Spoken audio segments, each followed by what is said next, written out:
എടി രേവതി, നിന്നെപ്പോലെ തന്നെയാണ് നിന്റെ അച്ഛനും പഠിച്ച കള്ളനാണ്. അയാൾക്ക് നന്നായിട്ട് അറിയായിരുന്നു രവിയേട്ടൻ്റെ വണ്ടിയിൽ ചാടിക്കഴിഞ്ഞാലേ നീ ഈ കുടുംബത്തിലേക്ക് വരും എന്നുള്ള കാര്യത്തിൽ. അതുകൊണ്ട് തന്നെയാണ് അയാൾ മരിക്കുന്നതിന് തൊട്ടു മുമ്പ് രവിയേട്ടൻ്റെ മടിയെ കിടന്ന് രേവതി എന്നുള്ള പേര് പറഞ്ഞതും. അത്രയ്ക്ക് ബുദ്ധിമാനാണ് നിന്റെ അച്ഛൻ എന്നിങ്ങനെ പറയുകയാണ് നമ്മുടെ ചന്ദ്രമതി. ആരോടായിരിക്കും പറഞ്ഞിട്ടുണ്ടാവുക? നമ്മുടെ രേവതിയോടായിരിക്കും അല്ലേ? എന്തിനായിരിക്കും അങ്ങനെ പറയാനുള്ളൊരു കാര്യം ഉണ്ടാവുമല്ലോ, അതെന്തായിരിക്കും എന്നൊക്കെ അറിയണ്ടേ? അപ്പോൾ നമുക്ക് അതിലേക്കൊക്കെ പോവാം. അതിനു മുമ്പായിട്ട് ആരെങ്കിലും നമ്മുടെ ചാനൽ സബ്സ്ക്രൈബ് ചെയ്യാതെ ഉണ്ടെങ്കിൽ എത്രയും പെട്ടെന്ന് സബ്സ്ക്രൈബ് ചെയ്തോളൂ. അതോടൊപ്പം തന്നെ ബെല്ലൈക്കൻ കൂടി പ്രസ് ചെയ്യാനും മറക്കരുത്. അപ്പോൾ നമുക്ക് നേരെ എപ്പിസോഡിൻ്റെ റിവ്യൂവിലേക്ക് പോകാം. ഇത് 16-ാം തീയതിയിലെ എപ്പിസോഡിൻ്റെ റിവ്യൂ ആണ്. 16-ാം തീയതി എപ്പിസോഡിൻ്റെ റിവ്യൂ ഞാൻ വന്നിട്ടില്ലായിരുന്നു. അപ്പം നേരെ നമുക്ക് എപ്പിസോഡിൻ്റെ റിവ്യൂവിലേക്ക് പോകാം. അങ്ങനെ നമ്മുടെ സച്ചിയും നമ്മുടെ സച്ചിയും നമ്മുടെ സുധിയും കൂടി ചേർന്നിട്ട് വലിയ യുദ്ധം തന്നെ അവിടെ ഉണ്ടാവുകയാണ്. അപ്പോൾ അതിൻ്റെ ഭാഗമായിട്ട് തന്നെ നമ്മുടെ രവീന്ദ്രൻ 2 മക്കളെയും ഉപദേശിക്കുകയാണ്. ആ കൂട്ടത്തിൽ സച്ചിയെ തള്ളിപ്പറഞ്ഞ് സംസാരിക്കുന്ന നമ്മുടെ ചന്ദ്രമതിക്ക് ഇട്ട് കൊടുക്കുകയാണ് നല്ല 2 വാക്കുകൾ. അപ്പോൾ ആ സമയത്ത് നമ്മുടെ രവീന്ദ്രൻ നമ്മുടെ ചന്ദ്രമതിയോട് പറയാണ്, ചന്ദ്രേ, 2 മക്കളുണ്ടെങ്കിൽ 2 പേരും ഒരേ കണ്ണിൽ കാണാൻ ശ്രമിക്കണം. ഒരാളെ തലയിലും വെച്ച് മറ്റൊരാളെ നിലത്ത് വിട്ട് ചവിട്ടുന്ന നിന്റെ ഈ സ്വഭാവം മതിയാക്കണം. അതുപോലെ തന്നെ വീട്ടിൽ വന്ന് കയറുന്ന 2 മരുമക്കളെയും ഒരുപോലെ കാണാൻ ശ്രമിക്കണം. ഇനി ഇവർക്കിടയിൽ ഒരു പെൺകുട്ടി കൂടി ഈ കുടുംബത്തേക്ക് കയറി വരാനുണ്ട്, ശ്രീകാന്തിൻ്റെ പെണ്ണ്. അപ്പോൾ നീ ഇങ്ങനെ തുടങ്ങിക്കഴിഞ്ഞാൽ വന്ന് കയറുന്ന പെൺകുട്ടികൾ എങ്ങനെ ഐക്യതയോടുകൂടി കഴിയും? അതുകൊണ്ട് നീ വേണം ഇവരെയൊക്കെ ഒരേ ചരടിൽ കോർത്ത് കൊണ്ടുപോകാനായിട്ടുള്ളത്. നിൻ്റെ ഈ കുത്തിത്തിരിഞ്ഞ സ്വഭാവം ഒന്ന് നിർത്തണം എന്നൊക്കെ പറയുകയാണ്. അപ്പോഴത്തേക്ക് നമ്മുടെ രവീന്ദ്രൻ്റെ കണ്ണുകൾ നിറയുകയാണ്. അതിനുശേഷം രവീന്ദ്രൻ മക്കളോട് ചോദിക്കുകയാണ്, മക്കളെ, ഇനി നിങ്ങൾ ഐക്യതയോടുകൂടി കഴിയുന്നത് കണ്ടിട്ട് എനിക്ക് കണ്ണടയ്ക്കാൻ പറ്റുമോ? ഇങ്ങനെ നിങ്ങൾ പരസ്പരം പോരി വിളിക്കുകയും അടിയുണ്ടാക്കുകയും ഒക്കെ ചെയ്യുന്നത് കണ്ടിട്ട് ജീവിക്കാനാണെങ്കിൽ അതിൽ നിന്നും ഭേദം ഞാനങ്ങ് മരിച്ചു കളയുന്നതാണ്. അതാണ് നല്ലത്. എന്തിനാണ് ഞാൻ ഇതൊക്കെ കാണാനായിട്ട് ജീവിച്ചിരിക്കുന്നത്? ഇത്രയും നാൾ നിങ്ങൾ വീടിനകത്ത് മാത്രമായിരുന്നു പ്രശ്നങ്ങളൊക്കെ ആയിട്ട് നിന്നിരുന്നത്. ഇപ്പോൾ നിങ്ങൾ പുറത്ത് വെച്ചും നിങ്ങൾ തമ്മിൽ തല്ലും വഴക്കും ഒക്കെ ഉണ്ടായി. അപ്പോൾ എല്ലാവരും പറയില്ലേ, ഈ വീട്ടിലെ മക്കൾ തമ്മിൽ എപ്പോഴും വഴക്കും അടിയൊക്കെയാണെന്ന്. എന്തിനാണ് ഞാനിങ്ങനെ ജീവിക്കുന്നത് എന്നൊക്കെ പറഞ്ഞിട്ട് നമ്മുടെ രവീന്ദ്രൻ നന്നായിട്ട് സങ്കടപ്പെടുകയാണ്. ഇത് കാണുമ്പോഴത്തേക്ക് നമ്മുടെ സച്ചിക്ക് നല്ല വിഷമമാണ്. സച്ചി ചെന്നിട്ട് അച്ഛൻ്റെ കയ്യിൽ പിടിച്ചിട്ട് അച്ഛ എന്നും പറഞ്ഞിട്ട് ഇങ്ങനെ പിടിക്കുകയാണ്. അപ്പം നമ്മുടെ സച്ചിയുടെ കൈ തട്ടിക്കളയാണ്. എന്നിട്ട് രവീന്ദ്രൻ പറയണം, മക്കളെ, ഒരു കാര്യം, നീ തല്ലാൻ കൈ ഉയർത്തുമ്പോൾ നീ ഓർക്കണം അത് ആരെയാണ് ഉയർത്തുന്നതെന്ന്. അതുപോലെ തന്നെ സുധി, നീ വാക്കുകൾ കൊണ്ട് നോവിക്കാൻ തുടങ്ങുമ്പോൾ അതിന് തൊട്ട് മുമ്പിലായിട്ട് നീ ഓർക്കണം നീ ആരോടാണ് സംസാരിക്കാൻ പോകുന്നതെന്ന് ഒരു നിമിഷം നീ ആലോചിക്കണം എന്നിങ്ങനെ പറയുകയാണ്. അതിനുശേഷം ശ്രുതിയോട് പറയുകയാണ്, ശ്രുതി, നിങ്ങൾ 2 പെൺകുട്ടികളും പുറത്തുനിന്ന് വന്നവരല്ലേ, നിങ്ങൾക്കിടയിൽ എന്തിനാണ് ഈ സംസാരം എന്നിങ്ങനെ ചോദിക്കുകയാണ്. അതിനുശേഷം ചന്ദ്രമതിയോട് പറയാണ്, ചന്ദ്രേ, നീ ഈ പ്രശ്നങ്ങൾക്ക് മുഴുവനും കാരണക്കാരി നീ ഒറ്റൊരുത്തിയാണ്. നീ ഇതിൻ്റെ ഇടയിൽ കിടന്ന് ആവശ്യമില്ലാതെ കിടന്ന് കുത്തിത്തിരിപ്പുണ്ടാക്കുന്നതാണ് ഇതിനെല്ലാത്തിനും കാരണം. ഇനിയെങ്കിലും നിനക്കൊരു നല്ലൊരു അമ്മയായിട്ട് ജീവിച്ചൂടെ എന്നൊക്കെ ഇങ്ങനെ പറയുകയാണ്. അതിനുശേഷം നമ്മുടെ രവീന്ദ്രൻ്റെ കണ്ണുകളൊക്കെ നന്നായിട്ട് നിറയുന്നുണ്ട്. പുള്ളിക്കാരൻ നന്നായിട്ട് കരയുകയാണ്. അപ്പോൾ ആ സമയത്ത് രേവതിക്ക് അത് സഹിക്കാൻ പറ്റുന്നില്ല. രേവതി പറയണം, അച്ഛ, എന്നോട് ക്ഷമിക്കച്ച, ഇനി എൻ്റെ ഭാഗത്ത് നിന്ന് ഇങ്ങനെ ഒരു തെറ്റും ഉണ്ടാവില്ല എന്നിങ്ങനെ പറയുകയാണ്. അപ്പോൾ ആ സമയത്ത് നമ്മുടെ ശ്രുതി പറയുകയാണ്, അങ്കിൾ, സോറി അങ്കിൾ എന്നിങ്ങനെ പറയുകയാണ്. അങ്ങനെ നമ്മുടെ രവീന്ദ്രൻ കരഞ്ഞുകൊണ്ട് ഇറങ്ങി പോവുകയാണ്. സച്ചിക്കും രേവതിക്കും നല്ല സങ്കടമാവുകയാണ് ഇത് കാണുമ്പോഴത്തേക്ക്. അപ്പോൾ ആ ഒരു സമയത്തിന് നമ്മുടെ സച്ചി അങ്ങ് പോവുകയാണ്. അതുപോലെ തന്നെ സുധിയുടെ മുറിയിലേക്ക് പോവുകയാണ്. അപ്പോൾ രേവതി ശ്രീകാന്തിൻ്റെ മുറിയിലേക്ക് പോവുകയാണ്. രേവതി സച്ചിക്കൊപ്പം പോവുകയാണ്. അപ്പോൾ ആ സമയത്തിന് സച്ചിക്കൊപ്പം പോകുന്നതിന് തൊട്ട് മുമ്പായിട്ട് തന്നെ നമ്മുടെ ചന്ദ്രമതി ശ്രുതിയോട് പറയുകയാണ്, മോളെ ശ്രുതി, മോള് വിഷമിക്കൊന്നും വേണ്ട. ഇതൊന്നും കണ്ടിട്ട് മോള് ഒട്ടും വിഷമിക്കേണ്ട. കാര്യം എന്താണെന്നറിയാമോ? കുടിച്ചിട്ട് വരുവാണെങ്കിൽ ഇവിടെ ആ ഫ്രോഡില്ലേ ഡ്രൈവർ, അവൻ്റെ പ്രഭാഷണമാണ് ഇവിടെ നടക്കുന്നത്. അവൻ കുടിച്ചിട്ട് വരുമ്പോൾ. അല്ലാത്തപ്പോഴുണ്ടല്ലോ ഇങ്ങേരെ പ്രഭാഷണമാണ് ഇവിടെ നടക്കുന്നത്. ഇവിടെ ഇതൊക്കെ പതിവാണ് മോളെ. ഇത് മോൾ ആദ്യമായിട്ട് കാണുന്നതുകൊണ്ടാണ്. മോൾ ഇതൊന്നും കണ്ടിട്ട് വിഷമിക്കൊന്നും വേണ്ട. മോൾ ധൈര്യമായിട്ട് സമാധാനമായിട്ട് മുറിയിലേക്ക് പോകും എന്നിങ്ങനെ ചന്ദ്രമതി പറയുകയാണ്. ഇത് കേൾക്കുമ്പോൾ രേവതിക്ക് ഒട്ടും ഇഷ്ടപ്പെടുന്നില്ല. രേവതി ഇങ്ങനെ അത് കേട്ടിട്ട് ഒട്ടും ഇഷ്ടപ്പെടാതെ തന്നെ അങ്ങ് മുറിയിലേക്ക് പോവുകയാണ്. സച്ചിയുടെ കൂടെ മുറിയിലേക്ക് അങ്ങ് പോവുകയാണ്. അതേ സമയത്ത് നമ്മുടെ പിന്നീട് കാണിക്കുന്നത് ശ്രുതിയുടെ ബ്യൂട്ടി പാർലറാണ്. നമ്മുടെ ശ്രുതി അവിടെ വർക്കുകളൊക്കെ ചെയ്തുകൊണ്ടിരിക്കുകയാണ്. അപ്പോൾ മീരയുണ്ട് കൂടെ.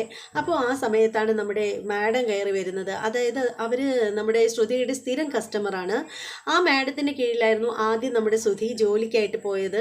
അവിടെ വെച്ചാണ് നമ്മുടെ ശ്രുതിയും തമ്മിൽ കണ്ടുമുട്ടുന്നത്. അവിടെ വെച്ചാണ് ആ മാഡത്തിൻ്റെ നേരെ ഒരുപാട് നമ്മുടെ ശ്രുതി മോശമായിട്ടൊക്കെ സംസാരിക്കുമ്പോൾ മാഡം ജോലിയിൽ നിന്ന് പിരിച്ച് വിട്ടിട്ട് സർട്ടിഫിക്കറ്റൊക്കെ കൊടുത്ത് എന്താ പറയുന്നത് ജോലിയിൽ നിന്നൊക്കെ പിരിച്ചു വിട്ട് നമ്മുടെ ശ്രുതി അവിടെ നിന്ന് ഇറക്കി വിടുന്നത്. അപ്പോൾ ആ ഒരു സമയത്താണ് ഇവർ തമ്മിൽ കാണുന്നത്. അങ്ങനെ ആ മാഡമാണ് അപ്പോൾ അവിടെ വന്നിരിക്കുന്നത്. അപ്പോൾ വരുമ്പോഴത്തേക്ക് ആ മാഡം ഇരിക്ക് എന്നൊക്കെ ഇങ്ങനെ പറയുകയാണ്. എന്നിട്ട് ആ മാഡത്തോട് ചോദിക്കുകയാണ്, മാഡം ഫേഷ്യൽ ചെയ്യാനായിട്ട് വന്നതാണോ എന്നിങ്ങനെ ചോദിക്കുമ്പോൾ മാഡം പറയണേ, ഏയ് അല്ല ശ്രുതി, ഞാൻ ഫേഷ്യൽ ചെയ്യാനായിട്ടൊന്നും വന്നതല്ല, എനിക്ക് ഇന്നൊരു പ്രോഗ്രാം ഉണ്ട്, അപ്പോൾ മുടി ഒന്ന് വൃത്തിയാക്കാനായിട്ട് വന്നതാണ്, ഹെയർ ഒന്ന് കണ്ടീഷനാക്കി തരാൻ പറയുകയാണ്. അങ്ങനെ നമ്മുടെ മാഡം അവിടെ ഇരിക്കുകയാണ്. ശ്രുതിയുടെ വർക്ക് നടക്കുകയാണ്. അപ്പോൾ അതിൻ്റെ ഇടയിൽ മാഡം പറയാണ്, ശ്രുതിയുടെ വിവാഹത്തിന് എനിക്ക് പങ്കെടുക്കാൻ പറ്റിയില്ല. ശരിക്കും പറയുകയാണെങ്കിൽ ഉണ്ടല്ലോ, പങ്കെടുക്കണമെന്ന് എനിക്ക് നല്ല ആഗ്രഹം ഉണ്ടായിരുന്നു. കാരണം ശ്രുതിയും ആദ്യമായിട്ട് കണ്ടുമുട്ടുന്നത് എൻ്റെ ഓഫീസിൽ വെച്ചല്ലേ. അപ്പോൾ അതിൻ്റെ ഒരു സന്തോഷം എൻ്റെ മനസ്സിലുണ്ടായിരുന്നു നിങ്ങളുടെ വിവാഹം ആയി എന്നറിഞ്ഞപ്പോൾ തന്നെ. പക്ഷേ ആ സമയത്ത് ഞാൻ നാട്ടിലില്ലായിരുന്നു, ഞാൻ ടൂറിനായിരുന്നു. അപ്പോൾ അതുകൊണ്ട് എനിക്ക് വരാൻ പറ്റിയില്ല എന്നൊക്കെ ഇങ്ങനെ പറയുകയാണ്. അപ്പോൾ അത് കേൾക്കുമ്പോഴത്തേക്ക് ശ്രുതി പറയുന്നത്, സാരമില്ല മാഡം കൂടി ഉണ്ടായിരുന്നെങ്കിൽ എനിക്ക് വളരെ സന്തോഷമായി, പക്ഷേ സാരമില്ല, മാഡത്തിന് വരാൻ സാധിക്കാഞ്ഞിട്ടല്ലേ എന്നിങ്ങനെ പറയുകയാണ്. അപ്പോൾ ഉടനെ തന്നെ നമ്മുടെ ശ്രുതി പറയുകയാണ്, അല്ല ശ്രുതിയോട് നമ്മുടെ മാഡം ചോദിക്കുകയാണ്, അല്ല തൻ്റെ ഹസ്ബൻഡ് ഇപ്പോൾ എന്ത് ചെയ്യുന്നു എന്നിങ്ങനെ ചോദിക്കുകയാണ്. അപ്പോൾ ശ്രുതി പറയാണ്, അദ്ദേഹം എന്നിങ്ങനെ പറയുമ്പോൾ മാഡം ചോദിക്കണം, എന്താ ശ്രുതി, അദ്ദേഹം ഇപ്പോൾ ഒരു മാരുതി ഷോറൂമിൽ സെയിൽസ് എക്സിക്യൂട്ടീവായിട്ട് നിൽക്കുകയാണ് എന്നിങ്ങനെ പറയുകയാണ്. അപ്പോൾ അത് കേൾക്കുമ്പോഴത്തേക്ക് മാഡം പറയണേ, എക്സിക്യൂട്ടീവായിട്ട് നിൽക്കുന്നു എന്നിങ്ങനെ ചോദിക്കുകയാണ്. അതെ മാഡം. ഇയാളുടെ അന്നേരത്തെ പത്രാസൊക്കെ കണ്ടപ്പോൾ ഞാൻ കരുതിയതേ ഇപ്പോൾ ഏതോ വലിയൊരു കമ്പനി ഇട്ടിട്ട് അതിൽ MD ആയിട്ട് ഇരിക്കുകയാണെന്നാണല്ലോ കരുതിയത് എന്നിങ്ങനെ പറയുകയാണ്. അത് കേട്ടുകൊണ്ടാണ് നമ്മുടെ ശ്രുതി വരുന്നത്. പെട്ടെന്ന് തന്നെ ഈ വർത്താനം കേൾക്കുമ്പോൾ നമ്മുടെ ശ്രുതി അങ്ങോട്ടേക്ക് നടന്നു വന്ന ശ്രുതി പെട്ടെന്ന് ഇങ്ങനെ അങ്ങ് നിന്ന് പോവുകയാണ്. അപ്പോൾ ആ സമയത്തിന് നമ്മുടെ ശ്രുതി പിന്നീട് അങ്ങോട്ടേക്ക് വരുന്നില്ല, മാറി അവിടെ തന്നെ നിൽക്കുകയാണ്. കാരണം അവർ തമ്മിൽ എന്താണ് സംസാരിക്കുന്നതെന്ന് കേൾക്കാൻ വേണ്ടിയിട്ട് അങ്ങനെ മാറി നിൽക്കുകയാണ്. അപ്പോൾ ഉടനെ തന്നെ നമ്മുടെ മാഡം പറയുകയാണ്, എന്തായാലും കൊള്ളാം, അയാൾക്ക് ഒരുപാട് ഡിഗ്രിയൊക്കെ ഉണ്ടെന്നുള്ള നല്ല അഹങ്കാരം ഉണ്ടായിരുന്നു, ഭയങ്കര ജാടയായിരുന്നു. അപ്പോൾ ഞാൻ കരുതിയത് എൻ്റെ അരികത്ത് നിന്ന് മാറിപ്പോകുമ്പോഴത്തേക്ക് അയാൾ നല്ലൊരു രീതിയിൽ ജീവിക്കുന്നതാണ്, ഇപ്പോഴല്ലേ അറിഞ്ഞത് എന്നൊക്കെ ഇങ്ങനെ പറയണം. അതിനുശേഷം മാഡം ശ്രുതിയോട് ചോദിക്കുകയാണ്, അല്ല ശ്രുതി, നിങ്ങൾ ഹണിമൂൺ ആഘോഷിക്കാനൊക്കെ പോയോ എന്നിങ്ങനെ ചോദിക്കുകയാണ്. അപ്പോൾ ശ്രുതി പറയണേ, ഇല്ല മാഡം പോയില്ല. അതെന്താ പോവാഞ്ഞത് എന്നിങ്ങനെ ചോദിക്കുകയാണ്. അപ്പോൾ ശ്രുതി പറയണ, പോവും എന്നിങ്ങനെ പറയണം. അപ്പോൾ ഉടനെ നമ്മുടെ മാഡം പറയണം, അങ്ങനെ പോകുന്നുണ്ടെങ്കിലേ നിങ്ങൾ ആൻഡമാനിലോട്ട് വരൂ എന്നിങ്ങനെ പറയുകയാണ്. ആൻഡമാനിലെ ഐലൻഡൊക്കെ സൂപ്പറാണ്, ഹണിമൂൺ ആഘോഷിക്കാനൊക്കെ പറ്റിയ സ്ഥലമാണ് എന്നിങ്ങനെ പറയുകയാണ്. അപ്പോൾ ശ്രുതി വരാം എന്നൊക്കെ ഇങ്ങനെ അങ്ങ് പറയുകയാണ്, ഒരു മട്ടിലങ്ങ് പറയുകയാണ്. അപ്പോൾ മാഡം പറയാണ്, നിങ്ങൾ വരുന്നുണ്ടെങ്കിലേ എന്തായാലും ശ്രുതിയുടെ കല്യാണത്തിന് ഞാനൊന്നും തന്നില്ലല്ലോ, അതുകൊണ്ട് തന്നെ നിങ്ങൾ വരുന്നെങ്കിൽ ഫുഡിൻ്റെ കാര്യങ്ങൾ മുഴുവൻ ഞാൻ നോക്കിക്കോളാം, നിങ്ങൾ വന്നാൽ മതി, വരുന്ന ചിലവ് മാത്രം നിങ്ങൾ അറിഞ്ഞാൽ മതി എന്നിങ്ങനെ പറയുകയാണ്. അപ്പോൾ അത് കേൾക്കുമ്പോഴത്തേക്ക് ശ്രുതി നോക്കാം മാഡം എന്നിങ്ങനെ പറയുമ്പോൾ, നോക്കാമെന്നല്ല, ഞാൻ പറഞ്ഞ കാര്യങ്ങൾ സീരിയസ് ആയിട്ട് തന്നെ എടുക്കുക. ഇന്ന് തന്നെ ഭർത്താവ് വരുമ്പോൾ അദ്ദേഹത്തോട് സംസാരിച്ചിട്ട് ശ്രുതി അതിൻ്റെ മറുപടി എന്നെ അറിയിക്കണം എന്ന് പറയണം. അപ്പോൾ ശ്രുതി പറയണം, ഓക്കെ മാഡം എന്നൊക്കെ പറയുകയാണ്. അങ്ങനെ തലമുടിയൊക്കെ സൂപ്പറാക്കി കൊടുക്കുകയാണ്. അങ്ങനെ മാഡം പറയുകയാണ്, എത്ര രൂപയായി എന്ന് ചോദിക്കുമ്പോൾ നമ്മുടെ മീര പറയണം 350 രൂപയായി എന്ന് പറയുന്നു. അങ്ങനെ ആ പൈസ ഗൂഗിൾ പേ ചെയ്ത് കൊടുക്കുകയാണ് നമ്മുടെ മാഡം. അതിനുശേഷം മാഡം പോവുകയാണ്. മാഡം പോകാനായിട്ട് ഇറങ്ങുമ്പോൾ നമ്മുടെ ശ്രുതി ഒളിഞ്ഞു നിൽക്കുകയാണ്, മാഡം കാണാതെ. അപ്പോൾ ശ്രുതി മനസ്സിൽ വിചാരിക്കുകയാണ്, ഈശ്വര, ഇനി ഞാൻ ഇവരുടെ മുഖത്ത് എങ്ങനെ നോക്കും, അവരുടെ ജോലി വേണ്ടെന്നും പറഞ്ഞിട്ടാണ് ഞാൻ അവിടെ നിന്ന് ചാടിപ്പോയത്, എൻ്റെ ഡിഗ്രിക്ക് പറ്റിയ ജോലിയല്ല അവരുടെ കയ്യിലുള്ളതെന്നും പറഞ്ഞിട്ട്. എന്നിട്ട് അതിനേക്കാൾ വളരെ വളരെ താഴെയുള്ളൊരു ജോലി ഞാൻ ചെയ്യുന്നു എന്നുള്ളത് അവരറിഞ്ഞല്ലോ, ഇനിയിപ്പോൾ എന്താ ചെയ്യുന്നത് എന്നൊക്കെ പറഞ്ഞിട്ട് പുള്ളിക്കാരൻ നാണം കെട്ട് മാറി നിൽക്കുകയാണ്. അപ്പോഴേക്കും മാഡം പോയി കഴിയുമ്പോഴത്തേക്കും നമ്മുടെ ശ്രുതിയും അതുപോലെ തന്നെ നമ്മുടെ മീരയും അകത്തേക്ക് ചെല്ലുകയാണ്. അപ്പോൾ ആ സമയത്തിന് മീര പറയാണ്, എന്താടി ശ്രുതി നീ അയൺ മട്ടിൽ നിന്നത്, നീ പോകണം കേട്ടോ, നിങ്ങളുടെ ഹണിമൂണ് നല്ല അടിപൊളിയായിട്ട് നടക്കട്ടെ, നീ എപ്പോഴും ഇങ്ങനെ നീ ഈ ബ്യൂട്ടി പാർലറിൽ മാത്രം ഒതുങ്ങിക്കൂടാതിരിക്കുക, ഇപ്പോഴല്ലേ അടിപൊളിയായിട്ട് ജീവിക്കാനൊക്കെ പറ്റുള്ളൂ, ജീവിതമാണെങ്കിൽ എൻജോയ് ചെയ്യണം എന്നൊക്കെ ഇങ്ങനെ പറയുകയാണ്. അത് കേൾക്കുമ്പോൾ ശ്രുതി പറയുകയാണ്, അതൊന്നും പറ്റില്ലടി, ഈ സ്ഥാപനം ഞാൻ ആരെ ഏൽപ്പിച്ചിട്ട് പോവും എന്നിങ്ങനെ ചോദിക്കുകയാണ്. അപ്പോൾ മീര പറയണേ, എടി അത്യാവശ്യം സ്റ്റാഫുകളൊക്കെ ഇവിടെ ഇല്ലേ, പിന്നെ ഞാനിവിടെ ഉണ്ടല്ലോ, ഞാൻ ഇവിടുത്തെ കാര്യങ്ങളൊക്കെ നോക്കിക്കോളാം, ഇതിൻ്റെ പേരിൽ നിങ്ങൾ ഹണിമൂൺ ആഘോഷമൊന്നും വേണ്ടാന്ന് വെക്കേണ്ട എന്നിങ്ങനെ പറയുകയാണ്. അപ്പോൾ എന്നിട്ട് നമ്മുടെ മീര പറയണം, അല്ലെങ്കിൽ തന്നെ നിനക്ക് വിവാഹത്തിന് ഞാനൊന്നും ഗിഫ്റ്റായിട്ട് തന്നില്ലല്ലോ, അപ്പോൾ നിങ്ങൾക്ക് പോകാനുള്ള ഫ്ലൈറ്റ് ടിക്കറ്റ് എൻ്റെ വകയായിട്ട് ഇരിക്കട്ടെ എന്നിങ്ങനെ പറയുകയാണ്. അപ്പോൾ മീര പറയണേ, വേണ്ടടി വേണ്ട, അതൊന്നും വേണ്ട. എന്താ വേണ്ടാത്തത്, അതൊക്കെ പൈസ ഉണ്ടാവുമ്പോൾ ഞാനും ശ്രുതിയും കൂടി പൊയ്ക്കോളാം. പിന്നെ നിൻ്റെ നിൻ്റെ ശ്രുതിക്ക് പൈസ ഉണ്ടാവാൻ പോകുന്നു. അതൊക്കെ നിൻ്റെ വെറും സ്വപ്നമാണ് മോളെ, അതൊന്നും നടക്കാനൊന്നും പോകുന്നില്ല. നിൻ്റെ ശ്രുതിക്ക് പൈസ കിട്ടിയിട്ടേ നിങ്ങൾ ഒരിടത്തും പോകാൻ പോണില്ല. അപ്പോൾ ഉടനെ ശ്രുതി ചോദിക്കണം, അതെന്താ മീര നീ അങ്ങനെ പറഞ്ഞത്? അതെന്താണെന്നോ, നിന്റെ ശ്രുതി നിന്നെ എങ്ങനെ കൊണ്ടുപോകുന്നാ പറയുന്നത് ഹണിമൂൺ ആഘോഷിക്കാനായിട്ട്? അങ്ങേരെ ഒരു മാസമെങ്കിലും തികച്ച് എവിടെയെങ്കിലും ജോലിക്ക് നിന്ന ചരിത്രം ഉണ്ടോടി? അയാൾ എവിടെയെങ്കിലും ജോലിക്ക് പോവും, എന്തെങ്കിലും കുറ്റം പറഞ്ഞ് അവിടെ നിന്ന് ഒഴിവായി ഇങ്ങ് പോരും. അങ്ങേരൊക്കെ ശരിക്കും വർക്ക് എക്സ്പീരിയൻസ് അല്ല, ഇൻ്റർവ്യൂ എക്സ്പീരിയൻസാണ് കൂടുതലായിട്ടുള്ളത് എന്നിങ്ങനെ പറയുകയാണ്. ഇതെല്ലാം നമ്മുടെ ശ്രുതി മാറി നിന്ന് കേട്ടുകൊണ്ട് നിൽക്കുകയാണ്. അപ്പോൾ ആ സമയത്ത് മീര പറയണം, നോക്കിക്കോ നീ, സോറി മീരയോട് നമ്മുടെ ശ്രുതി പറയുകയാണ്, നീ നോക്കിക്കോ മീരെ, അതൊക്കെ മാറും. എൻ്റെ ശ്രുതി നല്ലൊരു ജോലി നേടും. ഈ നല്ലൊരു ജോലി എന്ന് പറഞ്ഞാൽ നമ്മുടെ ശ്രുതിക്ക് ഇന്ത്യയിൽ ഒട്ടൊക്കെ ബ്രാഞ്ചുകൾ ഉണ്ടാവും, വലിയൊരു കമ്പനി ഇടും ശ്രുതി. എന്നിട്ട് ഈ ലോകം മൊത്തം എന്നെ ഹണിമൂണിന് കൊണ്ടുപോകും എന്നിങ്ങനെ പറയാണ്. അപ്പോൾ ഉടനെ തന്നെ നമ്മുടെ മീര പറയണം, ഓവേ നടന്നത് തന്നെ. എൻ്റെ പൊന്നു മോളെ, നീ അങ്ങനെ മനക്കോട്ടയൊന്നും കെട്ടി കാത്തിരിക്കേണ്ട ഒരാവശ്യമില്ല. പിന്നെ നിൻ്റെ കെട്ടിയോ നിന്നെ കൊണ്ടുപോകും. അതെപ്പോഴാണെന്നറിയാമോ? വയസ്സാം കാലത്ത് തീർത്ഥാടനത്തിനായിട്ട് കാശിയിലോ രാമേശ്വരത്തോ ഒക്കെ കൊണ്ടുപോകും. അല്ലാതെ ഒന്നും നടക്കാൻ പോകുന്നില്ല. പിന്നെ നിനക്ക് ഹണിമൂൺ ആഘോഷിക്കണമെന്നൊക്കെ ആഗ്രഹം ഉണ്ടാവുമല്ലോ, ഞാൻ തരാം ഫ്ലൈറ്റ് ടിക്കറ്റ് എടുത്തിട്ട്. അപ്പോൾ അവിടെ ചെല്ലുമ്പോൾ ഫുഡിൻ്റെ കാര്യം അവർ നോക്കിക്കോളും. പിന്നെ നിങ്ങൾക്ക് എന്താ പ്രശ്നം? നിങ്ങൾക്ക് വെറുതെ ചുമ്മാ പോയി അടിച്ച് പൊളിച്ചിട്ട് ഇങ്ങ് പോന്നാൽ പോരെ എന്നിങ്ങനെ ചോദിക്കുകയാണ്. അങ്ങനെ അപ്പോൾ ശ്രുതി പറയണേ, അത് എനിക്ക് നീ ഇനി ഒന്നും പറയണ്ട, നീ ഞാൻ പറയുന്ന കണക്ക് കേട്ടാൽ മതി എന്നിങ്ങനെ പറയാണ്. എന്നിട്ട് നമ്മുടെ മീരയും നമ്മുടെ ശ്രുതിയും കൂടി അങ്ങോട്ടേക്ക് പുറത്തേക്ക് ഇറങ്ങാനായിട്ട് തുടങ്ങുമ്പോഴത്തേക്ക് പെട്ടെന്ന് തന്നെ ഇതെല്ലാം പതുങ്ങി നിന്ന് കേൾക്കുന്ന നമ്മുടെ ശ്രുതി മാറി അങ്ങ് ഓടി പെട്ടെന്ന് റിസപ്ഷൻ്റെ അങ്ങോട്ടേക്ക് പോവുകയാണ്. അപ്പോഴത്തേക്ക് അങ്ങോട്ട് വരുമ്പോഴത്തേക്ക് നമ്മുടെ ശ്രുതി ചോദിക്കുകയാണ്, ആഹാ ശ്രുതി നീ ഇതെപ്പോഴാണ് വന്നത് എന്നിങ്ങനെ ചോദിക്കുകയാണ്. അപ്പോൾ ശ്രുതി പറയണം, ഞാൻ വന്നിട്ട് കുറച്ച് നേരം ആയി എന്നിങ്ങനെ പറയണം. അപ്പോൾ ഉടനെ മീര പറയണം, ആഹാ കുറച്ച് നേരം ആയോ? ഞാൻ ഇത്രയും നേരം ശ്രുതിയെ പറ്റി പുകഴ്ത്തിക്കൊണ്ടിരിക്കുകയായിരുന്നു എന്ന് പറയണം. അപ്പോൾ ഉടനെ ശ്രുതി പറയണം, നിൻ്റെ പുകഴ്ത്തലൊക്കെ ഞാൻ കേട്ടു. അപ്പോൾ ഉടനെ മീര ഒന്ന് ചമ്മാണ്. മീര ചോദിക്കണേ, എന്ത് കേട്ടു എന്ന്? അല്ല, ഞാൻ ശ്രുതിയെ കൊണ്ട് കാശിയിലും രാമേശ്വരത്തും പോകുമെന്ന് പറഞ്ഞതും എനിക്ക് വർക്ക് എക്സ്പീരിയൻസ് അല്ല, എനിക്ക് ഇൻ്റർവ്യൂ എക്സ്പീരിയൻസ് ആണ് കൂടുതലെന്ന് നീ പറഞ്ഞില്ലേ, അതൊക്കെ ഞാൻ കേട്ടു എന്ന് പറയണം.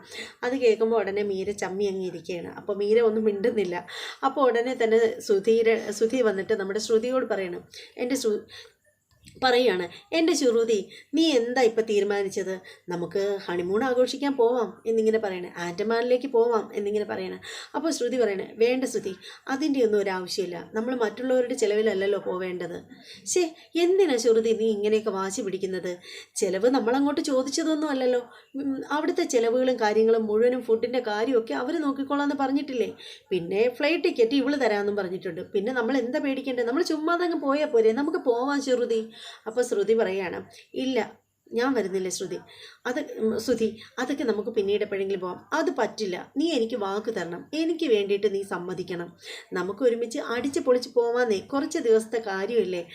അപ്പോൾ ഉടനെ ശ്രുതി പറയാണ്, അപ്പോൾ ഈ ബ്യൂട്ടി പാർലർ അത് ഇവള് നോക്കാമെന്ന് പറയുന്നത് ഞാൻ കേട്ടല്ലോ. അപ്പോൾ ഉടനെ ശ്രുതി പറയണം, എന്ത് ചെയ്യാനാ ശ്രുതി, എനിക്ക് താല്പര്യമില്ല, അങ്ങനെ പറഞ്ഞാൽ പറ്റില്ല, നീ എനിക്ക് വേണ്ടിയിട്ട് സമ്മതിക്കണം ശ്രുതി, പ്ലീസ് ശ്രുതി എന്നിങ്ങനെ പറയണം. അപ്പോൾ ശ്രുതി പറയണം, ശ്രുതിക്ക് അത്രയ്ക്ക് ഇഷ്ടമാണെങ്കിൽ ഞാനായിട്ട് എതിർക്കുന്നില്ല, എനിക്ക് സമ്മതമാണ് എന്നിങ്ങനെ പറയുകയാണ്.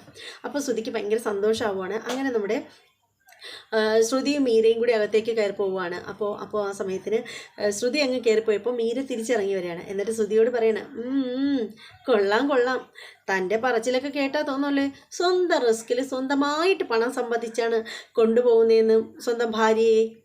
ഇത് കെട്ടിയോളെ കൊണ്ടുപോകുന്നതിനെ മറ്റുള്ളവർ സ്പോൺസർ ചെയ്തിട്ടില്ലേ കെട്ടിയോളെയും കൊണ്ട് ഹണിമൂൺ ആഘോഷിക്കാൻ പോകുന്നത് എന്നിങ്ങനെ ചോദിക്കുകയാണ്. അപ്പോൾ അത് കേൾക്കുമ്പോൾ ശ്രുതി ആണെങ്കിൽ അങ്ങ് ചമ്മിപ്പോവുകയാണ് നമ്മുടെ മീര അങ്ങനെ ചോദിക്കുന്ന സമയത്തിന്. അപ്പോൾ ഉടനെ തന്നെ നമ്മുടെ മീര പറയുകയാണ്, സ്വന്തം കെട്ടിയോളെയും കൊണ്ടേ ഹണിമൂൺ ആഘോഷിക്കാൻ പോവേണ്ടതേ സ്വന്തം പോക്കറ്റിൽ നിന്ന് എടുക്കുന്ന പൈസയും കൊണ്ടാണ്, ഇത് മുഴുവനും സ്പോൺസർ അല്ലേ.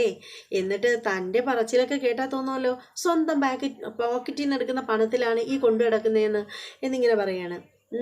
ഹോസുന്നത് കൊള്ളാം എന്നും പറഞ്ഞിട്ട് ഇങ്ങനെ നമ്മുടെ സുധിയെ നോക്കിയിട്ട് കളിയാക്കി ചിരിച്ചിട്ട് മീര അകത്തേക്ക് പോവുകയാണ്. ഇത് കേൾക്കുമ്പോഴത്തേക്ക് നമ്മുടെ സുധിക്ക് ഒരിച്ചിരി ചളിപ്പ് വരികയാണ്. പക്ഷേ സുധിയല്ലേ ആള്, ആ ചളിപ്പൊക്കെ അടക്കി പിടിച്ച്, കാരണം പണമല്ലേ കാര്യം. അങ്ങനെ പുള്ളിക്കാരൻ അങ്ങനെ നിൽക്കുകയാണ്. അങ്ങനെ പിന്നീടെന്ന് വെച്ചാൽ കാണിക്കുന്നതെന്ന് വെച്ചാൽ നമ്മുടെ നമ്മുടെ ചന്ദ്രാലയമാണ് കാണിക്കുന്നത്. നമ്മുടെ സുധിയും ശ്രുതിയും കൂടി മോളിൽ നിന്ന് താഴേക്ക് ഓടി വരികയാണ്. സ്റ്റെപ്പിൽ കൂടി ഇങ്ങനെ ഓടി വരികയാണ് താഴേക്ക്. അപ്പോൾ ആ സമയത്ത് നമ്മുടെ ശ്രുതി മുന്നേ ഓടുന്നു, ശ്രുതിയുടെ പിന്നാലെ ശ്രുതി ഓടുന്നു. എന്നിട്ട് സ്റ്റെപ്പിൻ്റെ പകുതി എത്തുമ്പോഴത്തേക്ക് തടഞ്ഞു വെക്കുകയാണ് നമ്മുടെ ശ്രുതി. എന്നിട്ട് ചെവിയിൽ എന്തോ പറയുന്നു, എന്തോ ഒരു റോങ് ആയിട്ട് എന്തോ ഒന്ന് പറയുന്നു. അത് കേൾക്കുമ്പോൾ ഉടനെ നമ്മുടെ ശ്രുതിക്ക് നാണാവുകയാണ്. ശ്രുതിയെ തള്ളി മാറ്റിയിട്ട് ഇങ്ങനെ ചിരിച്ചുകൊണ്ട് ഇറങ്ങിപ്പോണു. എന്താ ശ്രുതി, എന്താ ഇത് എന്നും പറഞ്ഞിട്ട് ഇങ്ങനെ ചിരിച്ചുകൊണ്ട് നമ്മുടെ ശ്രുതി ഇറങ്ങി ഓടുകയാണ്. അപ്പോൾ ശ്രുതിയുടെ പിന്നാലെ നമ്മുടെ സുധി ഇറങ്ങി ഓടുകയാണ്. അപ്പോൾ ആ സമയത്തിന് നമ്മുടെ സുധിയാണെങ്കിൽ ഓടി മുന്നേ കയറുകയാണ്. അപ്പോഴേക്കും നമ്മുടെ ദേവു അവിടെ വരികയാണ്. ഒരു ഓട്ടോയിൽ ദേവു അവിടെ വരികയാണ്. എന്നിട്ട് ദേവു കയ്യിലൊരു ഷോപ്പറൊക്കെ ഉണ്ട്. അതിനകത്തെന്ന് വെച്ചാൽ പൂവാണ്, നമ്മുടെ രേവതിയിലെ പൂവ് കെട്ടാനുള്ളത് കൊണ്ട് കൊടുക്കാനായിട്ടാണ് നമ്മുടെ ദേവു അങ്ങോട്ടേക്ക് വരുന്നത്. അപ്പോൾ ദേവു ഹാളിലേക്ക് ഇങ്ങനെ കയറുമ്പോഴാണ് സുധി ഓടി വന്നിട്ട് നമ്മുടെ ദേവുവിൻ്റെ ദേഹത്ത് തട്ടുകയാണ്. അപ്പോൾ പുള്ളിക്കാരൻ്റെ ഈ വിരൽ രണ്ടെണ്ണം ഡാമേജ് ആയിട്ടിരിക്കുകയാണല്ലോ, നമ്മുടെ സച്ചി പിടിച്ച് വലിച്ച് ഓടിച്ചു വെച്ചിരിക്കുകയാണല്ലോ. അപ്പോൾ ഈ വിരൽ വന്നിട്ട് നമ്മുടെ ദേവുവിൻ്റെ ദേഹത്ത് തട്ടുകയാണ്. അപ്പോൾ നമ്മുടെ സുധിക്ക് നന്നായിട്ട് വേദനിക്കുകയാണ്. അപ്പോൾ സുധി പറയണ, എൻ്റെ വിരൽ എന്താടി, നിൻ്റെ മുഖത്ത് എന്താ കണ്ണില്ലേ, നിനക്കെന്താ നോക്കി നടന്നൂടെ എന്നിങ്ങനെ ചോദിക്കുകയാണ് ദേവുവിനോട്. അപ്പോൾ ദേവു ചോദിക്കണം, കണ്ണ് തൻ്റെ മുഖത്തും ഉണ്ടല്ലോ, തനിക്കെന്താ നോക്കി വന്നൂടെ എന്നിങ്ങനെ ചോദിക്കണം. അപ്പോഴാണ് പിന്നിൽ നമ്മുടെ ശ്രുതി അങ്ങോട്ട് ചെല്ലുന്നത്. അപ്പോൾ ശ്രുതി ചോദിക്കണം, ഏയ് ഹലോ, ഒരു വീട്ടിലേക്ക് കയറി വരുമ്പോഴേ കോളിംഗ് ബെല്ലടിച്ചിട്ട് കയറി വരാനുള്ള സാമാന്യ മര്യാദ കാണിക്കണം, അല്ലാതെ അങ്ങ് ഇടിച്ചു കയറി വരികയാണോ ചെയ്യേണ്ടത് എന്നിങ്ങനെ ചോദിക്കുകയാണ് നമ്മുടെ ദേവുവിനോട്. നമ്മുടെ ദേവു അല്ലേ ആള്. ദേവു അപ്പോൾ തിരിച്ച് ചോദിക്കുകയാണ്, അതേ, എനിക്ക് ഈ വീട്ടിൽ കയറി വരുന്നതിനെ കോളിംഗ് ബെല്ലടിച്ച് അനുവാദം ചോദിക്കേണ്ട കാര്യമൊന്നുമില്ല. ഇത് എൻ്റെ ചേച്ചി കൂടി താമസിക്കുന്ന വീടാണ്. അതുകൊണ്ടേ എനിക്ക് ആരുടെ അനുവാദത്തിന് കാത്തു നിൽക്കേണ്ട, എനിക്ക് കയറി പോരാം എന്നിങ്ങനെ പറയുകയാണ്. അപ്പോൾ ഉടനെ നമ്മുടെ ശ്രുതി പറയാണ്, നോക്ക് ശ്രുതി, എൻ്റെ കൈ തട്ടി വേദനിക്കുന്നു. ഉടനെ ചോദിക്കുകയാണ്, നിനക്കെന്താ കണ്ണില്ലേ? കണ്ണ് എൻ്റെ മുഖത്ത് മാത്രമല്ലല്ലോ, ഇയാളുടെ മുഖത്തും ഉണ്ടല്ലോ, ഇയാളോട് ചോദ്യയില് നേരെ നോക്കി വന്നൂടായിരുന്നോ എന്ന്, എന്നെ വന്ന് തട്ടിയതും പോരാ, എന്നിട്ട് തെറ്റുകളെല്ലാം എൻ്റെ തലയിൽ കെട്ടിവെക്കുന്നോ എന്ന് ചോദിച്ചിട്ട് നമ്മുടെ ദേവു നിൽക്കുമ്പോഴത്തേക്ക് രേവതി അങ്ങോട്ടേക്ക് വരികയാണ്. രേവതി ചോദിക്കണേ, എന്താ മോളെ, എന്താ ദേവു എന്നിങ്ങനെ ചോദിക്കണേ. ഏയ് ഒന്നുമില്ല ചേച്ചി എന്നും പറഞ്ഞിട്ട് അങ്ങോട്ടേക്ക് നടക്കാൻ നേരത്ത് നമ്മുടെ ശ്രുതി പറയണേ, അഹങ്കാരി എന്ന് പറയണ. ഉടനെ ദേവു പറയണ, എന്താ ഓടിക്കളിക്കാൻ, എന്താ ഇതെന്താ ഗ്രൗണ്ടാണോ എന്ന് ചോദിക്കുകയാണ്. എന്നിട്ട് നമ്മുടെ ദേവു നമ്മുടെ രേവതിയുടെ അടുത്തേക്ക് ചെല്ലുകയാണ്. അപ്പോൾ രേവതി ചോദിക്കണേ, എന്താ ദേവു കാര്യം? എൻ്റെ ചേച്ചി, ഞാൻ ഇങ്ങോട്ട് വരികയായിരുന്നു. അപ്പോൾ അയാളിലെ സുധി ഓടി വന്നിട്ട് എൻ്റെ ദേഹത്താണ് തട്ടിയത്. എന്നിട്ട് കുറ്റം മുഴുവനും എൻ്റെ തലയിൽ, എനിക്ക് നോക്കി നടക്കാൻ കണ്ണില്ലേ എന്നാ ചോദിക്കുന്നത്. അല്ല ചേച്ചി, അയാളുടെ കൈ എന്ത് ചെയ്തതാ? ഓ, അതൊക്കെ പറയാടി മോളെ, നീ വാ എന്നിങ്ങനെ രേവതി പറയുകയാണ്. അപ്പം തന്നെ നമ്മുടെ ദേവു നമ്മുടെ രേവതിയോട് ചോദിക്കുന്നത്, അല്ലേ ചേച്ചി, ഇവിടെ എന്താ ഇവർ ഓടിക്കൊണ്ട് നടക്കുന്നത്? ഇവരെന്താ ഓടിക്കളിക്കുന്നത്? എന്താ ഇത് വീടിനകത്ത് എന്താ ഓടിക്കളിക്കുന്ന പ്രായമാണോ ഇവർ? അപ്പോൾ ഉടനെ രേവതി പറയാണ്, എൻ്റെ മോളെ ദേവു, അവരെപ്പോഴും അങ്ങനെയാണ്, അവർ ഓടിക്കൊണ്ടേയിരിക്കും എന്ന് പറയാണ്. നീ അതൊന്നും ശ്രദ്ധിക്കണ്ട. എന്നിട്ട് നമ്മുടെ ദേവുവിനോട് രേവതി പറയണ, മോൾ ഇവിടെ ഇരിക്കും, ഞാൻ ചായ എടുക്കാം. വേണ്ട ചേച്ചി, എനിക്ക് ചായ ഒന്നും വേണ്ട. എന്നാൽ മോൾ ഇവിടെ ഇരിക്കുക. അങ്ങനെ 2 പേരും അവിടെ ഇരിക്കുകയാണ്, ഡൈനിങ് ടേബിളിൻ്റെ അവിടെ ഇരിക്കുകയാണ്. നമ്മുടെ ദേവുവിന് നമ്മുടെ രേവതി വെള്ളം കൊടുക്കുകയാണ്. ഒരു ഗ്ലാസ് പച്ചവെള്ളമെങ്കിലും കുടിക്കുക എന്ന് പറഞ്ഞിട്ട് വെള്ളം കൊടുക്കുകയാണ്. അങ്ങനെ നമ്മുടെ ദേവു വെള്ളം കുടിച്ചുകൊണ്ടിരിക്കുമ്പോഴാണ് നമ്മുടെ ചന്ദ്രമതി മേലെ നിന്നിട്ട് കാണുകയാണിത്. അപ്പോൾ ആ ഒരു കാഴ്ച കണ്ടിട്ട് നമ്മുടെ ചന്ദ്രമതി അവിടെ തന്നെ നിന്നിട്ട് തുറിച്ചിങ്ങനെ നോക്കിക്കൊണ്ട് നിൽക്കുകയാണ്. അപ്പോൾ ആ സമയത്തിന് നമ്മുടെ ദേവു ചോദിക്കണം, അല്ലേ ചേച്ചി, അയാളുടെ കൈ എന്ത് ചെയ്തെന്ന് പറഞ്ഞില്ലല്ലോ?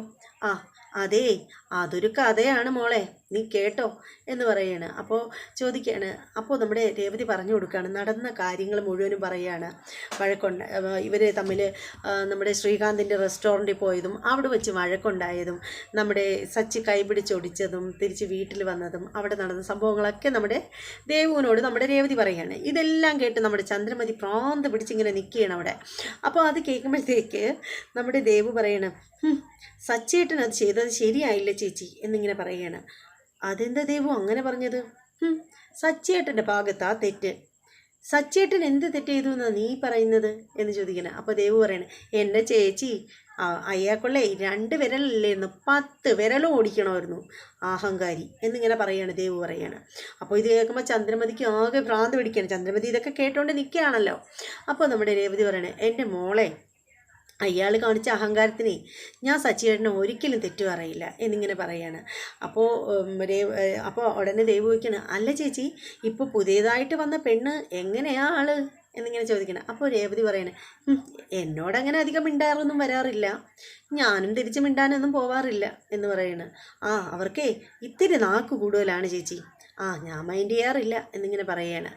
അങ്ങനെ അവർ തമ്മിൽ കുശലം പറഞ്ഞുകൊണ്ടിരിക്കുകയാണ്. അപ്പോൾ നമ്മുടെ രേവതി പൂ കൊണ്ടുവരുന്ന ചേച്ചിമാരെയൊക്കെ തിരക്കുകയാണ്. അപ്പോൾ നമ്മുടെ ദേവു പറയുകയാണ്, ആ ചേച്ചിമാരൊക്കെ അവിടെ ഉണ്ട്, ചേച്ചി തിരക്കിയെന്ന് പറഞ്ഞു എന്നൊക്കെ പറയുകയാണ്. അപ്പോൾ അത് കേൾക്കുമ്പോഴത്തേക്ക് രേവതി പറയണം, അല്ല മോളെ, ഈ പൂവൊക്കെ നിനക്കങ്ങ് കെട്ടിക്കൊടുക്കാവുന്നതല്ലേ ഉള്ളൂ, കുറച്ച് പൂവല്ലേ ഉള്ളൂ, ഇതും കൊണ്ട് എന്തിനാ എൻ്റെ അടുത്തേക്ക് വരുന്നത് എന്ന് ചോദിക്കണം. അപ്പോൾ ദേവു പറയണേ, എൻ്റെ ചേച്ചി ഞാൻ കെട്ടിക്കൊടുക്കുകയൊക്കെ ചെയ്യാം, പക്ഷേ ചേച്ചി കെട്ടുന്ന മാലയ്ക്കാ ഡിമാൻഡ്, അതിൻ്റെ അത്ര ഭംഗിയില്ലല്ലോ ഞാൻ കെട്ടുന്ന മാല എന്ന് പറയണം. അപ്പോൾ രേവതി പറയണം, അയ്യടി എന്നിങ്ങനെ പറയാണ് രേവതി. അങ്ങനെ ഇവർ തമ്മിൽ സംസാരിച്ചുകൊണ്ടിരിക്കുകയാണ്. അങ്ങനെ കുറച്ച് കഴിയുമ്പോഴത്തേക്ക് ദേവു പറയണേ, ചേച്ചി ഞാൻ പോകണമെന്നും പറഞ്ഞിട്ട് നമ്മുടെ ദേവു പോവുകയാണ്. ദേവു പോയി കഴിയുമ്പോൾ നമ്മുടെ രേവതി അടുക്കളയിലേക്ക് വരികയാണ്. പച്ചക്കറികളൊക്കെ ക്ലീൻ ചെയ്തെടുക്കുകയാണ്, കഴുകി എടുക്കുകയാണ് അരിയാനായിട്ട്. അപ്പോഴത്തേക്കാണ് നമ്മുടെ ചന്ദ്രമതി അങ്ങോട്ടേക്ക് ചെല്ലുന്നത്. ചന്ദ്രമതി അങ്ങോട്ടേക്ക് ചെന്നിട്ട് പറയണേ, എന്ന് പറഞ്ഞ് ഇങ്ങനെ തുറച്ച് നോക്കിക്കൊണ്ട് നിൽക്കുകയാണ്. എന്നിട്ട് ചോദിക്കണേ, ഹെടി നിൻ്റെ അനിയത്തി നീയും കൂടി സംസാരിച്ചത് മുഴുവൻ ഞാൻ കേട്ടായിരുന്നു എന്ന് പറയണേ. അപ്പോൾ ഒന്നും മിണ്ടുന്നില്ല കേട്ടോ. അപ്പോൾ രേവതി ഒന്നും മിണ്ടുന്നില്ല, സൈലൻ്റായിട്ട് നിൽക്കുകയാണ്. അപ്പോൾ ഉടനെ ചന്ദ്രമതി പറയണേ, നിൻ്റെ അനിയത്തി എന്തിനടി എപ്പോഴും ഇങ്ങോട്ടേക്ക് വരുന്നത്? അപ്പോൾ ഉടനെ രേവതി പറയണ, അത് അവൾ പൂ കൊണ്ടുവന്നതാണ്. നിൻ്റെയൊക്കെ ഒരു പൂ, എടി പൂവിൻ്റെ പേരും പറഞ്ഞ് അവൾ ഇങ്ങോട്ട് വരുന്നത് എന്തിനാണെന്നറിയാമോ? അവൾ ശ്രീകാന്തിനെ കാണാൻ വേണ്ടിയിട്ട് വരുന്നതാണ് എന്നിങ്ങനെ പറയുമ്പോൾ രേവതി ഇങ്ങനെ ഒന്ന് നോക്കുകയാണ് അവരെ. അപ്പോൾ ഉടനെ തന്നെ അവർ പറയണേ, എടി നിൻ്റെ അനിയത്തിക്ക് എന്താടി ശ്രീകാന്തിനെ കാണുമ്പോൾ ഇത്ര ഇളക്കം? ഞാൻ പലവട്ടവും ശ്രദ്ധിച്ചിട്ടുണ്ട്. എടി ഒരിക്കൽ അവൾ ആരും ഇല്ലാത്ത നേരത്ത് അവനെ വീട്ടിലേക്ക് ക്ഷണിച്ച് വരുത്തി, അത്ര വൃത്തികെട്ടവളാ നിൻ്റെ അനിയത്തി എന്നിങ്ങനെ പറയണം. അപ്പോൾ ഉടനെ രേവതി പറയണം, അമ്മ വെറുതെ ആവശ്യമില്ലാത്ത കഥകളൊന്നും ഉണ്ടാക്കാൻ നിൽക്കേണ്ട. എൻ്റെ അനിയത്തി അങ്ങനെ മോശ സ്വഭാവമുള്ളവളല്ല. പിന്നെ ശ്രീകാന്തും എൻ്റെ അനിയത്തി നല്ല ഫ്രണ്ട്സാണ്, അതുകൊണ്ടാണ് ശ്രീകാന്ത് അവിടെ വീട്ടിൽ പോയത്. പിന്നെ ശ്രീകാന്ത് വീട്ടിൽ ചെന്നത് ദേവു വിളിച്ചിട്ടൊന്നുമല്ല, അത് അവൻ്റെ ഇഷ്ടത്തിന് അവൻ പോയതാണ് എന്നിങ്ങനെ പറയുകയാണ്. അപ്പോൾ ഉടനെ തന്നെ ചന്ദ്രമതി ചോദിക്കണേ, എടി നീ ഇവിടെ നിൽക്കുന്ന സമയത്ത് അവൻ എന്തിനാ അവിടെ പോകുന്നത്? അത് അവൾ വിളിച്ചിട്ട് തന്നെയാണ്. അവൾ അത്തരക്കാരിയാണ്ടി, നിൻ്റെ അനിയത്തി ഉണ്ടല്ലോ നിന്നെപ്പോലെ തന്നെ വെറും അഴിഞ്ഞാട്ടക്കാരിയാണ് എന്നിങ്ങനെ പറയാണ്. അത് കേൾക്കുമ്പോഴത്തേക്ക് നമ്മുടെ രേവതി പറയണം, അമ്മേ എന്നെ എന്ത് വേണേലും പറഞ്ഞു, എൻ്റെ അനിയത്തി ആവശ്യമില്ലാതെ ഒന്നും പറയരുത്. പിന്നെ നിനക്ക് പൊള്ളിപ്പോയോടി, അനിയത്തിയെ പറഞ്ഞപ്പോൾ നിനക്ക് നന്നായിട്ട് നൊന്തോ എന്നിങ്ങനെ ചോദിക്കുകയാണ്.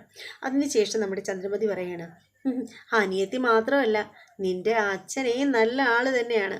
നിൻ്റെ അച്ഛനുണ്ടല്ലോ, നീയൊക്കെ 2 പെൺകുട്ടികളെയും പഠിപ്പിച്ച് പാഴിക്കളഞ്ഞിട്ടിരിക്കുകയാണ്, അങ്ങേരുടെ വളർത്തു ദോഷമാണ് എല്ലാം എന്നിങ്ങനെ പറയുകയാണ്.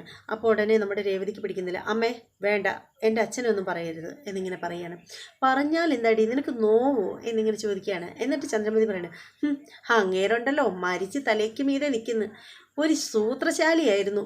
അതുകൊണ്ട് തന്നെയാണ് അങ്ങേര് ഈ കുടുംബത്തിലുള്ള ഓരോരുത്തരുടെയും സ്വഭാവം നന്നായിട്ട് നേരത്തെ തന്നെ മനസ്സിലാക്കി വെച്ചിരിക്കണം.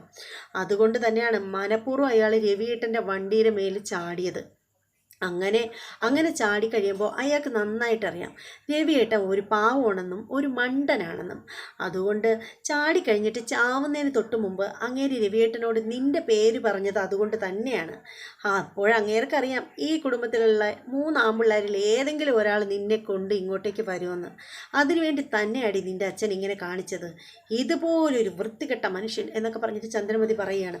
അപ്പോൾ രേവതി പറയണം, അമ്മേ വേണ്ട, അമ്മ എന്നെ എന്ത് പറഞ്ഞാലും ഞാൻ ചിലപ്പോൾ ക്ഷമിക്കും, എൻ്റെ അനിയത്തിയെ പറഞ്ഞാലും ചിലപ്പോൾ ഞാൻ ക്ഷമിക്കും എന്ന് കരുതിയിട്ട് എൻ്റെ അച്ഛനെ പറഞ്ഞാലുണ്ടല്ലോ ഞാനത് ക്ഷമിക്കില്ല എന്ന് പറയുകയാണ്. എന്നിട്ട് രേവതി കരയുകയാണ്. രേവതി ഒരുപാട് കരയുകയാണ്. എന്നിട്ട് രേവതി പറയണം, എൻ്റെ അച്ഛൻ എന്നെ കഷ്ടപ്പെട്ടാണ് വളർത്തിയത്, മാനവും മര്യാദയായിട്ട് തന്നെ എൻ്റെ അച്ഛൻ ഞങ്ങളെ വളർത്തിയത്, എൻ്റെ അച്ഛനെക്കുറിച്ച് മാത്രം ഒന്നും പറയരുത് എന്നിങ്ങനെ പറയണം. അപ്പോൾ ഉടനെ ചന്ദ്രമതി പറയണം, പറഞ്ഞാൽ നിനക്ക് എന്ത് ചെയ്യൂടി, നീ എന്ത് ചെയ്യും എന്ന് പറഞ്ഞിട്ടൊക്കെ ചന്ദ്രമതി വീണ്ടും തട്ടിക്കയറുകയാണ്. നമ്മുടെ രേവതിയെ വളരെയധികം ഇറിറ്റേറ്റ് ചെയ്യുകയാണ്. അപ്പോൾ രേവതി പറയണം, അമ്മേ നിർത്ത്, എൻ്റെ അച്ഛനെ ഒരക്ഷരം പറഞ്ഞു പോകരുത് എന്ന് പറഞ്ഞിട്ട് നമ്മുടെ രേവതി ഇങ്ങനെ നിൽക്കുകയാണ്. അതോടുകൂടി ചെമ്പനീർ പൂവ് എപ്പിസോഡ് തീരുകയാണ്. എന്തായാലും ഇന്നത്തെ ചെമ്പനീർ പൂവിൻ്റെ എപ്പിസോഡ് നല്ല സൂപ്പർ എപ്പിസോഡായിരുന്നു. എല്ലാവർക്കും ഇഷ്ടപ്പെട്ടു എന്ന് തന്നെ വിശ്വസിക്കുകയാണ്. ഇഷ്ടപ്പെട്ടവർ തീർച്ചയായും കമൻറ്റ് ചെയ്തേക്കണം. നിങ്ങളുടെ അഭിപ്രായങ്ങളൊക്കെ നിങ്ങൾ കമൻറ്റ് ചെയ്തോളൂ. അതുപോലെ വീഡിയോ ഇഷ്ടമാവുകയാണെങ്കിൽ ലൈക്ക് ചെയ്യണം. ഇതുവരെ നമ്മുടെ ചാനൽ സബ്സ്ക്രൈബ് ചെയ്യാതെയൊക്കെ ഉള്ളവരുണ്ടെങ്കിൽ ഒന്ന് പെട്ടെന്ന് സബ്സ്ക്രൈബ് ചെയ്തോളൂ. അതോടൊപ്പം ബെല്ലൈക്കൻ അമർത്താൻ മറക്കരുത്. ഇനി മറ്റൊരു എപ്പിസോഡിൻ്റെ റിവ്യൂവും പ്രൊമോ വീഡിയോയുമായിട്ടൊക്കെ വരാം. അതുവരെ എല്ലാവർക്കും ബൈ.